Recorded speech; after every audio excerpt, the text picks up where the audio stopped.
আসসালামু আলাইকুম। আমরা অষ্টম শ্রেণীর দ্বিতীয় অধ্যায়ের ২ নম্বর অঙ্ক সমাধান করব। তো চলো।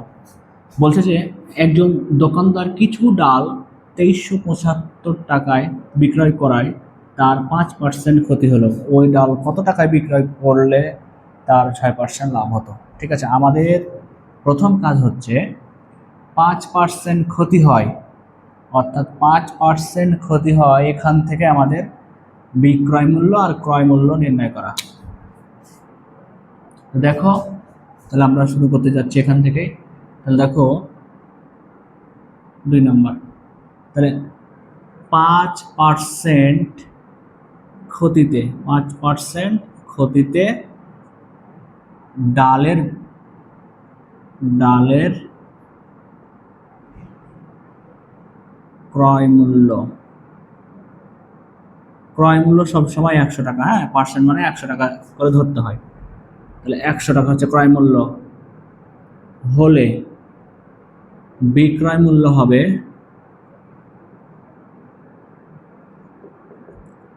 ১০০, যেহেতু ক্ষতি ৫ টাকা ক্ষতিতে বিক্রি করছে, তাহলে বিয়োগ ৫ সমান ৯৫ টাকা। তার মানে ৫% ক্ষতি হয়েছে। এই কথাটার অর্থ হচ্ছে যে ক্রয় মূল্য ১০০ টাকা হলে বিক্রয় মূল্য হবে ১০০ বিয়োগ ৫ সমান ৯৫ টাকা।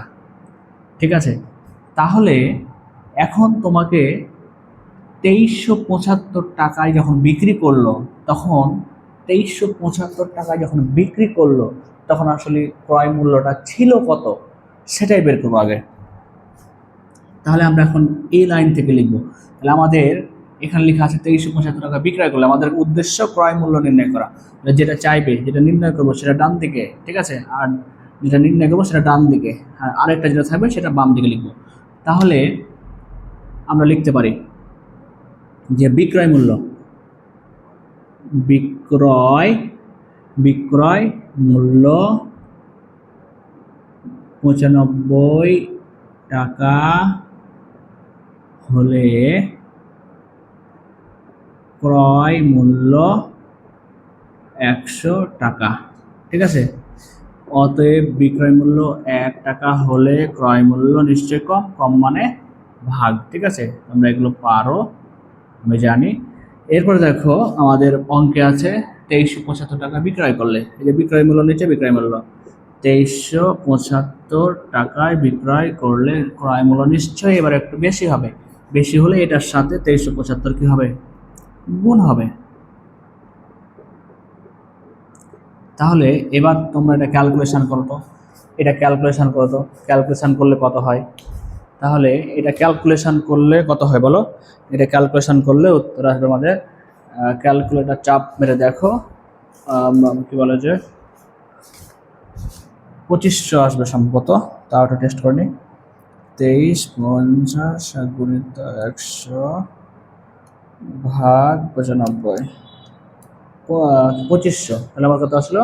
২৫০০। তার মানে ২৫০০ টাকা আমার কি ছিল বলো তো? ক্রয় মূল্য ছিল। এখন প্রশ্নে বলছে যে ওই ডাল কত টাকায় বিক্রয় করলে ৬% লাভ হবে। এখন ৬% লাভ করবে, ঠিক আছে। তাহলে এই ২৫০০ টাকার ৬% বের করতে হবে, সোজা হিসাব। তাহলে আমরা যেটা করব যে অতএব আমরা একবারই করব। আমি চাইলে এখানে আরো বড় করে করতে পারতাম, তো থাক, আমার প্রয়োজন না, আমি একটা লাইনই এটা আনসার বের করে দেবো। তাহলে কিভাবে? ৬% লাভ, ৬% কি লাভ, অর্থাৎ এখন ৬% লাভ করবা, এই ২৫০০ টাকার ৬% কত হয়? তাহলে কত হয় বলো? ২৫০০ এর ২৫০০ এর ২৫০০ এর ২৫০০ এর কত? ৬%। এখন তোমরা এটা ক্যালকুলেশন করতে পারো, ঠিক আছে। তাহলে ক্যালকুলেশন করলে কত হবে বলো? তাহলে দেখো ২৫০০ এর মানে গুণ, ৬ উপরে, আর এই পার্সেন্টের জন্য ১০০ নিচে, শূন্যটা ০০ কাটলো, ঠিক আছে। তাহলে ৬ আর ২৫, ৬ আর ২৫, গুণ করলে কত হয় বলো তো? 6 আর 25 গুণ করলে হবে 150। কত হবে? 150। তার মানে এখন তুমি 6% লাভ করবা, তার মানে তোমার কত টাকা বিক্রয় করলে এখন বিক্রয় মূল্য, তাহলে তুমি কিন্তু পেয়েছিলা 2500 টাকা ক্রয় মূল্য। এই ক্রয় মূল্যর সাথে এই 150 টাকা তুমি যদি যোগ করো, এটাই তোমার কিন্তু বিক্রয় মূল্য। ঠিক আছে, তাহলে আমরা পরবর্তী স্টেজ এখানে চলে গেলাম, যেহেতু তোমার জায়গা এই পাশে জায়গা আছে। তাহলে অতএব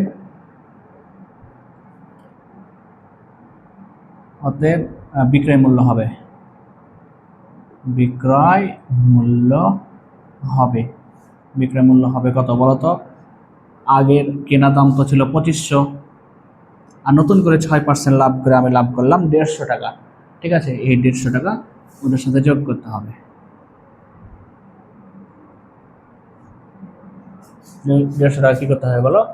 যোগ করতে হবে। এই যে বিক্রয় মূল্য লিখলাম, বিক্রয় মূল্য হবে 2500 যোগ 150 সমান 2650 টাকা। এটাই উত্তর। ঠিক আছে, আশা করছি ভিডিওটা তোমাদের ভালো লাগবে, এবং তোমরা চাইলে এই দ্বিতীয় প্যারাটা করে এইরকম করে 3 লাইনে প্যারা করে অঙ্ক করতে পারবে, কোনো সমস্যা নেই। আমি 1 লাইনে করলাম, হবে। তো এই ছিল আমাদের হইচই ম্যাথ ক্লাব। এরকম টাইপের নতুন নতুন ভিডিও পেতে আমাদের সাথে থাকো, এবং ফলো করে তো তোমাদের সাথে থাকতেই হবে। ঠিক আছে, আজকে এ পর্যন্ত।